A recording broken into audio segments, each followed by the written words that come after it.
Ketika Allah Subhanahu wa taala bersumpah dengan sesuatu, biasanya dengan sesuatu yang besar. Wasyamsi wa duhaha, demi matahari. Wal qamari idza talaha, demi bulan. Tapi ada yang Allah bersumpah demi 10 hari. Ini menunjukkan 10 hari ini luar biasa. Dalam hadis sekarang kita lihat. Ma min ayyamin al-amalu salihu fihinna ahabbu ila Allah min hadhihi al-ayyam al-ashr. Tidak ada hari yang lebih dicintai Allah melebihi 10 hari ini untuk beramal saleh. Yang dimaksud Nabi dengan 10 hari ini, inilah dia 10 hari di awal Zulhijjah.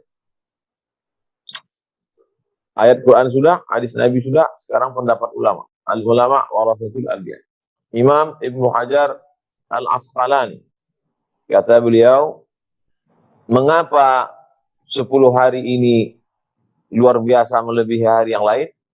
Lianna fiha ummahatul ibadah. Karena di dalam 10 hari ini ada induk-induknya ibadah yang tidak ada di hari yang lain. Yang pertama, induk ibadah itu adalah as-shalah. Di dalamnya ada salat.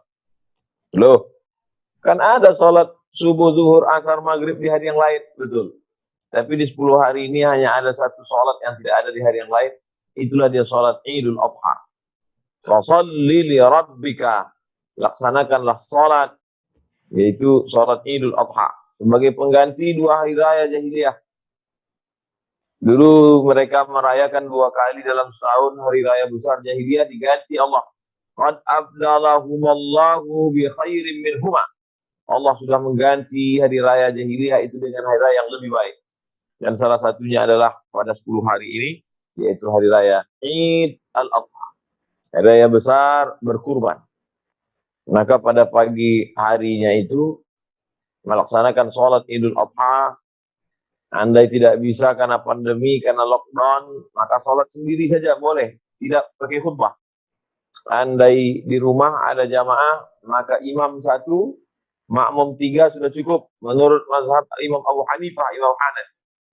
Dan rukun khutbah sama seperti khutbah Jumat, ada 5. Alhamdulillah, hamdalah, Allahumma shalli ala sayyidina Muhammad, salawat. Ya ayyuhalladzina amanu taqullaha, ayat. Usikum wa nafsi bi taqwallah wa wasiyat taqwa. Allahumma firil muslimin wal muslimat, doa.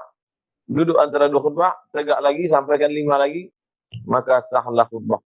Dengan sunnah bertakbir 7 kali di awal, 9 kali di awal.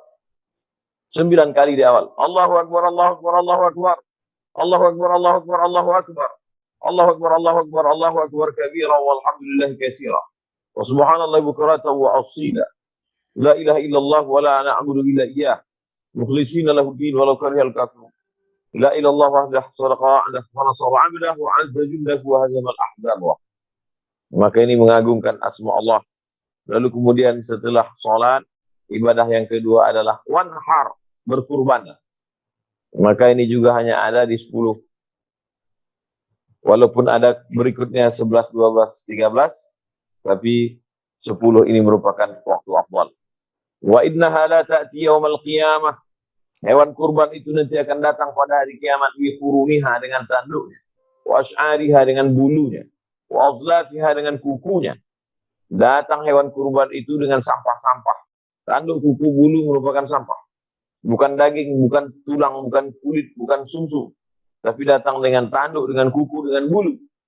Apa maknanya? Sedang sampahnya saja dipersaksikan, apalagi yang bermanfaat. Wa inna dama la yaqa'u min Allah bimakan qabla an yaqa' min al-ard. Sesungguhnya darah yang menetes dari hewan kurban itu jatuh ke tanah, ada yang lebih cepat lagi dari tetesan darah hewan kurban dari leher, yaitu ampunan Allah untuk orang yang berkurban. Watibu biha nafsan. Maka perbaiki, sucikan diri dengan banyak berkurban. Yang pertama salat, yang kedua berkurban, yang ketiga yang ada hanya pada 10 hari di awal Zulhijjah, itulah dia wukuf di Arafah. Kata Nabi, al-hajju Arafah. Haji itu adalah Arafah.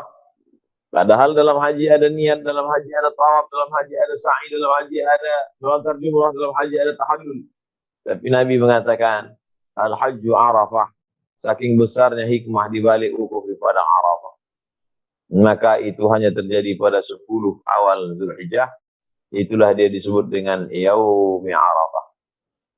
Siapa yang berpuasa pada hari Arafah, yukaffirus sanatal madiyata wal baqiyata, mengampunkan dosa setahun yang lalu dan setahun yang akan datang.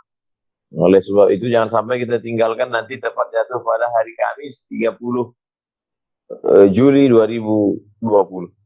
Maka ini tidak ada ibadah ini tempat yang lain. Salat Idul Adha, berkurban, wukuf, lalu kemudian bersedekah. Bersedekah di hari-hari ini amat sangat baik, mulia, diberikan balasan yang luar biasa. Maka kalau ada orang memilih, saya pilih mana Pak Ustaz antara berkurban dengan sedekah. Sedekahnya dari tanggal 1, 2, 3, 4, 5, 6, 7, 8, 9. Tanggal 10-nya tetap berkurban. Jangan benturkan, jangan kontradiktifkan. Kalau sudah berkurban nggak sedekah, kalau sedekah nggak kurban. Dua-duanya laksanakan. Maka ini salah satu cara mensyukuri nikmat Allah Subhanahu wa taala. La in syakartum la azidannakum, kalau kamu bersyukur maka akan kutambah nikmat. Wala in kafartum, tapi kalau sampai kamu kufur nikmat, inna adzabi lasyadid, sesungguhnya azabku amat sangat menyakitkan. Yang kelima, di dalamnya ada shaum, ibadah, puasa. Maka amat sangat baik berpuasa ini, karena dengan berpuasa ini ternyata juga saya ketemu dokter, kata Pak Dokter, COVID itu makanannya gula, Ustaz. Oleh sebab itu kalau gula kita turun, maka COVID lemas. Maka kalau gula kita naik, banyak gula, nasi, gula, minum, gula, kopi, gula, susu, gula, teh, gula, maka naik gula, COVID menjadi kuat. Ketika orang sedang berpuasa, tidak makan, tidak minum, gulanya turun, maka COVID menjadi lemah. Imannya naik, iman sudah kuat, imunnya naik, maka tubuh menjadi sehat. Bersyukur kita kepada Allah Subhanahu wa taala diberikan agama yang tidak hanya mengajarkan kita sholat, zakat, puasa, haji, ritual, tapi juga mengajarkan kita bagaimana menyelamatkan nyawa, bagaimana menjaga harkat, martabat, kehormatan diri, bagaimana menjaga kemuliaan, dan yang paling penting bagaimana menjaga nyawa. Karena kalau nyawa sudah tak ada di badan, tak ada lagi ibadah, kita hanya sudah mati menghadap Allah Subhanahu wa taala. Jadi di antara ibadah-ibadah yang istimewa adalah melaksanakan sholat Idul Adha, melaksanakan kurban, melaksanakan puasa, melaksanakan zikir. Dalam riwayat Imam Ahmad bin Hanbal dalam kitab Al-Musnad, ma min ayyamin al-amal sahih fihinna ahabbu ila Allah min hadhihi al-ayyam al-ashr. Tidak ada hari yang lebih baik daripada 10 hari ini. Fa'aksiru fi tahmid, maka perbanyaklah tahmid, zikir. Alhamdulillah, alhamdulillah, alhamdulillah, alhamdulillah, wa tasbih, tasbih. Alhamdulillah, subhanallah, subhanallah, wa takbir, Allahu akbar, Allahu akbar, Allahu akbar, Allahu akbar, Allahu akbar. Memperbanyak tasbih, tahmid, takbir, wa tahlil, tahlil, la ilaha illallah, la ilaha illallah, la ilaha illallah. Ini keutamaan, maka kita melaksanakannya sesuai dengan tuntunan Rasulullah SAW. Kalau ada orang yang tidak mau berpuasa, karena katanya itu hadisnya Hafsah, anak istri Nabi, dia berpuasa. Disebutkan dalam kitab Sunan At-Tirmidzi. Tapi ada hadis lain yang mengatakan Nabi tidak puasa. Hadisnya diriwayatkan istri Nabi, Sayyidah Khadijah. Bagaimana ini Nabinya satu kok bisa riwayatnya dua? Dikombinasikan oleh Imam An-Nawawi. Kata Imam An-Nawawi yang dimaksud tidak berpuasa, Nabi tidak puasa di situ maksudnya adalah ketika Nabi Shallallahu Alaihi Wasallam musafir, maka dia tidak puasa. Karena laisa minal birri as-siyamu fis safar. Bukanlah termasuk perbuatan baik kalau puasa dalam perjalanan. Jadi sebaiknya kita ketika dalam perjalanan itu enggak puasa, makan. Maka siapa yang bermusafir jauh, perjalanan jauh dari 1 sampai 10 ini, maka dia sebaiknya tidak berpuasa. Tapi kalau dia kuat, dia berpuasa, maka dapat pahala. Pahala akhirat, bekal menghadap Allah, di dunia, badan sehat walafiat, meningkat iman, naik imun, selamat dari kontaminasi virus terpapar COVID-19. Nah, jadi kalau kita laksanakan ibadah-ibadah ini, banyak orang yang rindu. Saya rindu dengan Ramadan kemarin, Ustaz. Saya rindu dengan etikaf, saya rindu. Maka sekarang kerinduan kita obati, walaupun tak sepanjang Ramadan, tapi insya Allah 10 hari ini bermakna, berkualitas. Itu sudah saya sebutkan ibadah istimewa di bulan Zulhijjah.